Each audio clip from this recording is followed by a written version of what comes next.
Après avoir travaillé dans un centre de santé pendant 5 ans en rural, j'ai vu les femmes qui viennent chez moi après le postpartum, qui viennent me voir, et là j'ai trouvé qu'elles avaient certaines complications dues à l'accouchement, ou même au moment de la grossesse, elles ont certaines complications.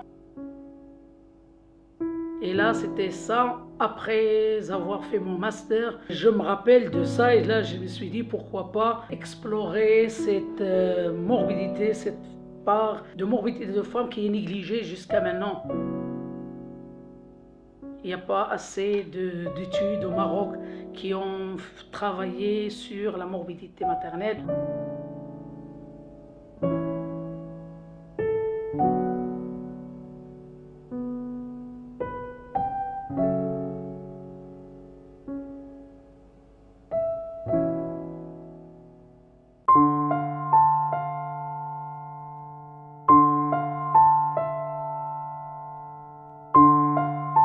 تبعت غير في السبيطار ديالنا ديال الحومه عادي كل شهر كندوز عطاوني تحاليل والتلفازه مشيت درتو في المدينه ومن بعد حتى بقات عندي 9 شهور وولدت ومشيت نولد.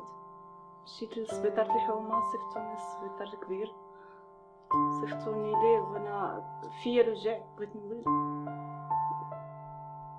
عادي ما كان عندي حتى شي مشكل في المتابعه ديالي كلها حتى بديت في 9 شهور جاني هيموراجي في الدار. ملي هزوني للسبيطار ديال الحومه لقاو بلي عندي بلي البنيه ميته وعندي سميتو هيموراجي خصني يعتقوني. انا حاله خطيره اللي كتبوا في الورقه عندي هزاتني لافيلونس للسبيطار الكبير اللي في المدينه ودخلوني للسيزاريان. حتى كنسمع عمرك كيقولوا راه الولد بيموت ليا. كانوا كيحاولوا معايا باش نولد عادي ومن بعد دخلوني للسيزاريان وولدت بالسيزاريان وولدت الولد من فوق. كان من فوق وكانت عنده اعاقه كليه. دوزت 3 ايام في الانعاش والانعاش المراقبه مزيانه طلعوا فيها الدواء هما اللي تيعطيوه ليا تيبدلوا ليا كلشي هما اللي العنايه كاينه في الانعاش. الصحه ديالي تاثرت فيها عام وانا كنتعالج من فقر الدم. السبيطار الكبير متابعه طبيه ولكن واخا هكاك خلى عندي المشكل ثاني في السيزاريان. ومن بعد عام يعني المرض ديالي يعني مرض عام كله وانا كنهبط وكنطلع في السبيطار ومن بعد عام توفيت. انا دابا المشكل ديالي ولدت من بعد الولاده الاولى والثانيه عندي مشكل دابا ما يمكنش كنخاف لا ما بقاش نولد. ما عنديش الجهد باش نتوجع ما عنديش المهم كان يعني النفسيه ديالي مرضات من بعد الاول والثاني ما بقاش. Quand j'ai commencé ma recherche, vraiment, j'étais amenée à partir dans les zones enclavées, dans le rural de la région d'El Haouz. Et là, j'ai rencontré les femmes qui ont partagé avec moi leur expérience depuis la grossesse jusqu'après l'accouchement. Là, j'ai pu vraiment identifier chez elles de l'autre côté. Parce que nous, on fait des consultations, c'est médical, mais avec les femmes, j'ai pu voir quelle est leur itinérance, leur prise en charge, comment ça a été, et aussi quelle est leur émotion.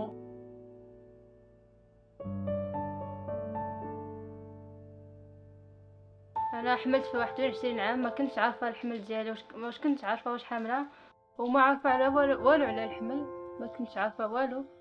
يعني ماشي بحال دوك العيالات اللي مجربين وعارفين وبعقلهم. انا باقي صغيره، جاني نزيف غاديه بالدم. واحد النهار كان راجلي خايف عليا وقال لي غد لي نمشيو للسبيطار.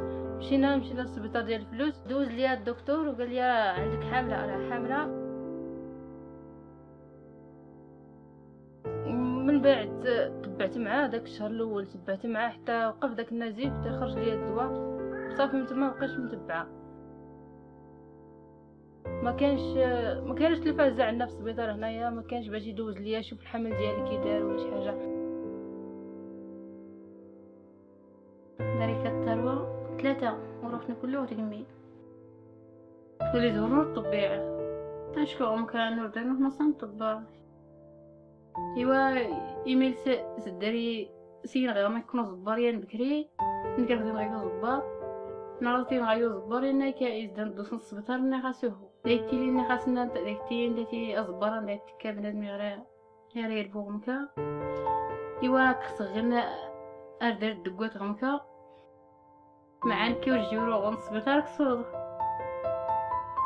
انكو ضروري السبيطار نغاسوه وملتفكي غير تقمينو زيور بوا داك صدخه انك كترك صوت والو نغاسوه مع ولا تلوخ غون السبيطار.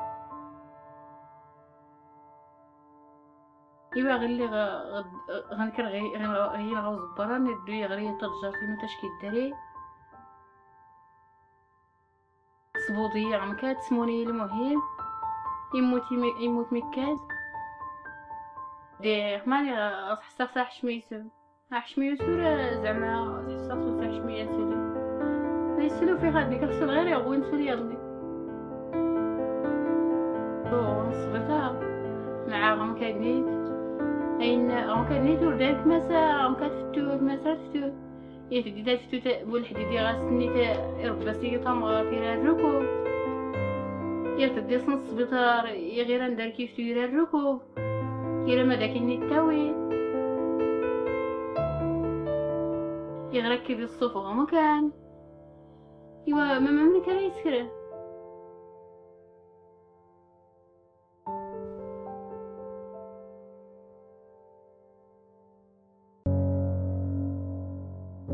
تأثرت نفسانيا. كان عندي واحد المشكل قاعدة نشوف الجيران اللي عندهم الدراري الصغار وتنشوف العائلة. تنتمنى حتى انا يكون عندي حتى انا وليد ولا بنيه نفرح به. ولكن من بعد ما توفات لي البنيه تأثرت بزاف. حيت بقات فيا، حيت وجدت لها شحال من حاجات، قديت الحوايج شريت لها، وجدت لها داكشي اللي غتلبس وديتهم معايا للوبيطال ورجعتهم حيت مات ليا وبقات فيها بزاف تصور. رجعت الحوايج للدار بلا ما نجيب معايا البنيه ديالي. كنشوف راسي بلي ما يمكنش ليا باقي نموت، يعني ما عنديش باقي الجهد، ضعيفه بزاف واحد الدرجه يعني لا تصور، يعني ضعيفه يعني في صحتي وسميتو ديالي ما بقاش يمكن لي يعني نولد. المهم انا من بعد التجارب ديالي وليت ضعيفه من ناحيه الجسد ديالي كله، من ناحيه حتى الافكار ديالي وداكشي. خايفه لا نولد عاوتاني ويمرض ليا ولا نتوجع عاوتاني ويموت ليا، يعني خايفه بزاف. ما يمكنش ليا يعني كنخاف لا مبقاش نولد، ما بقاش يقول لي ماما، حيت ما مشى حتى بقى كيقول لي ماما، يعني ماما بابا، يعني خفت كنتمنى من الله